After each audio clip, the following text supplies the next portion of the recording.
అందరికీ నమస్కారం అండి. రేపు వరల్డ్ హార్ట్ డే అనేది సెలబ్రేట్ చేస్తున్నాం హాస్పిటల్ తరఫున. ఇదేంటంటే WHO ఉంటుంది. ఈ ఆర్గనైజేషన్ యూజువల్లీ ఒక్కొక్క బ్రాంచ్కి ఒక్కొక్క రోజు డే సెలబ్రేట్ చేస్తారు, అవేర్నెస్ క్రియేట్ చేయడానికి. దాని కొరకు మనకి ప్రపంచంలో చూసుకుంటే నెంబర్ 1 డెత్స్ ఏమవుతుంది, ఏ కారణం వల్ల అవుతుంది?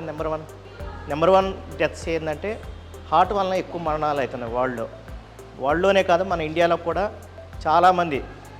నెంబర్ 1 కిల్లర్ అంటే హార్ట్ డిసీజెస్. సో మనకి 1,00,000 మంది తీసుకుంటే అట్లీస్ట్ ఒక 500 to 1,000 members dying because of heart problems. మనం రోడ్డు మీద నడుస్తూ ఉంటాం, సడన్గా కొలాప్స్ అవుతుంది. పడిపోయినప్పుడు మనం ఏం చేస్తాం? పేషెంట్ మంచిగా ఉండడా లేదా అనేది చూడాలి. మనం పౌరులకు ఏంటంటే పేషెంట్స్కి హెల్ప్ చేయాలి. అక్కడ చనిపోయిన వాళ్ళకి, లేకపోతే డెత్ బెడ్లో ఉన్న వాళ్ళకి ఏం మంచి చేయగలుగుతాం అనేది మనం ఆలోచించాలి. పడిపోతే ఏం చేస్తాం? 10 మంది గుమ్మిగూడి ఏం చేస్తాం? ఎట్లున్నాడు అని చూస్తాం, కానీ ఎవరు దగ్గరకు పోయి హెల్ప్ చేయరు. మనం యాజ్ ఏ మనుషులుగా మన మానవత్వం ఉన్న మనం ఏం చేయాలి? వాళ్ళకి హెల్ప్ చేయాలంటే ఏం చేయాలి? పేషెంట్కి ఎప్పుడైతే కొలాప్స్ అవుతాడో పేషెంట్ అసలు బ్రతికున్నాడా లేదా అనేది చెక్ చేయాలి మనం. అది ఎట్లా చెక్ చేస్తాం? ముక్కు కింద వేలు పెడితే గాలి పీల్చుకుంటుందా లేదా అనేది తెలుస్తుంది. ఇక్కడ రేడియల్ పల్స్ అనేది ఉంటుంది.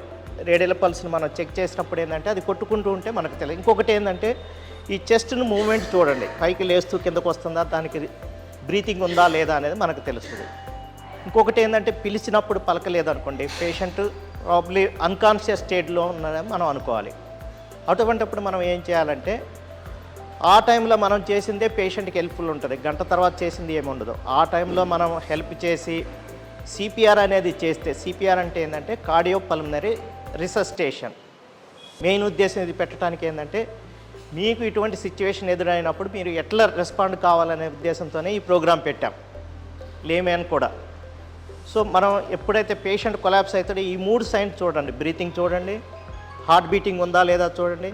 ఒక్కోసారి అవి లేనప్పుడు ఇక్కడ చెస్ట్ మీద మీరు ఆనిస్తే లబ్ డబ్ అనేది సౌండ్స్ వినిపిస్తాయి. ఈ 3 లేనప్పుడు ఏంటంటే పేషెంట్ అన్కాన్షియస్ స్టేజ్లో కొలాప్స్ అయ్యాడు, కార్డియాక్ అరెస్ట్ అయింది అనేది మనకి తెలిసిపోతుంది. అప్పుడు మనం ఏం చేయాలి? సరౌండింగ్స్ని చూసుకోవాలి. ఫస్ట్ ఏంది, పేషెంట్ కొలాప్స్ అయ్యాడు కాబట్టి మనం వాళ్ళకి హెల్ప్ చేయడానికి పోతున్నాం, మనం ప్రాబ్లమ్స్ లేవు ఉండకూడదు. దానికి ఏం చేయాలంటే నియర్ బై ఏమున్నాయి ఏంది అనేది చూసుకోవాలి. వెంటనే చూసుకొని మనకి అది సేఫ్ ప్లేస్ అన్నప్పుడు అక్కడ మనం ఇమీడియట్గా, for example middle of the రోడ్లో అయిందనుకోండి, మనం ఏది చేయలేం. అటువంటి ఎప్పుడు ఏం చేస్తాం? పేమెంట్ మీదకి తీసుకొచ్చి అప్పుడు మనం ఇవన్నీ చేయాల్సి వస్తుంది. దగ్గర ఉన్న వాళ్ళ హెల్ప్ తీసుకోండి.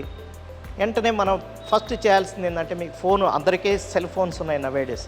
మనం ఏం చేయాలి? 108కి ఫోన్ చేసి చెప్పాలి. వెంటనే పక్కన ఉన్న వాళ్ళ హెల్ప్ తీసుకొని ఏం చేయాలి? అప్పుడు CPR మొదలు పెట్టాలి. CPR అంటే మనకేంటంటే 3 అక్షరాలు గుర్తుపెట్టుకోండి.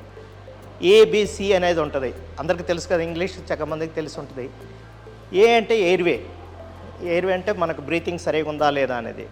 తర్వాత బ్రీతింగ్ ప్యాటర్న్, B అంటే బ్రీతింగ్, C అంటే కంప్రెషన్, చెస్ట్ కంప్రెషన్ అంటే హార్ట్ మీద మనకి ప్రెస్ చేస్తే ఏంటంటే ఒక్కోసారి బ్రీతింగ్ రావచ్చు, హార్ట్ బీటింగ్ మళ్ళీ రీస్టార్ట్ కావచ్చు కార్డియాక్ అరెస్ట్ అయిన వాళ్ళకి.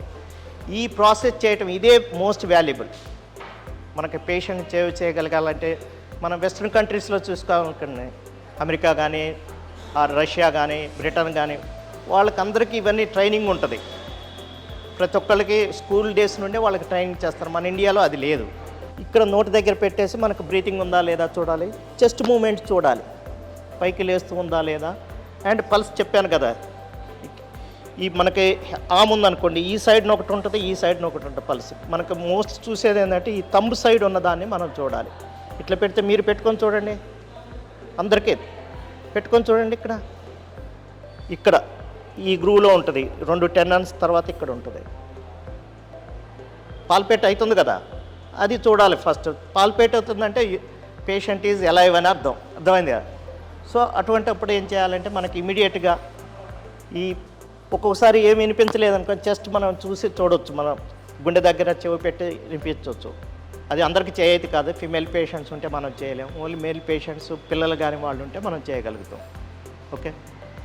సో తర్వాత ఏం చేయాలంటే ఇమీడియట్గా మనం పక్క వాళ్ళకి ఫోన్ చేసి, అంబులెన్స్ కానీ ఫోన్ చేసి మనం ఇమీడియట్గా ఈ కంప్రెషన్, ఒక్కోసారి చెస్ట్ కంప్రెషన్ చేస్తూ ఉండాలి.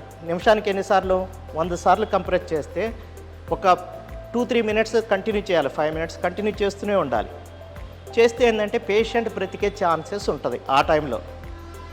ఒకవేళ పేషెంట్ బ్రతికాడంటే మీరు చేసిందే అప్పుడు మీరు భగవంతుడిలాగా అనిపిస్తారు. తర్వాత అంబులెన్స్ 108 లేకపోతే మేము చేసాను. అందుకనే ప్రతి ఒక్కరికి ఇది తెలిసి ఉండాలి. ఎక్కడ నొక్కాలి?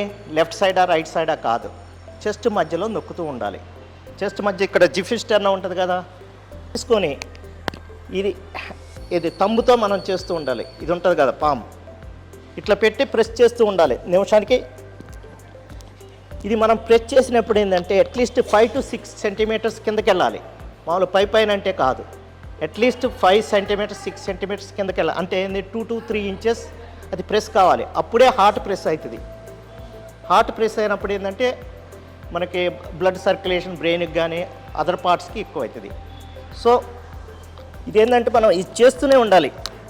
మనకి హెల్ప్ వచ్చేట్టుగా 108 వచ్చే వరకు కూడా అది చేస్తూనే ఉండాలి. ఇది చేస్తే ఏంటంటే మనం పేషెంట్కి మనం హెల్ప్ చేసినట్లు ఉంటుంది. ఓకే, మీరు కూడా వచ్చి ఎట్లా చేయాలా ఏంది అనేది మీరు కూడా ఒక్కొక్కళ్ళు వచ్చి మీరు చేయగలుగుతారు. ఓకే, ఇలా అనేది ఉండాలి కదా, ఎంతవరకు ప్రెస్ చేయాలి, ఎన్నిసార్లు ప్రెస్ చేయాలి. ఓకే, మధ్యలో మీరు అలసిపోతే ఇంకొకళ్ళు కూడా చేయాల్సి వస్తుంది. ఒకేసారి మనం 2-3 మినిట్స్ చేయాలంటే అలసిపోతాం. ఇంకొకళ్ళకి కూడా తెలిసి ఉండాలి అది.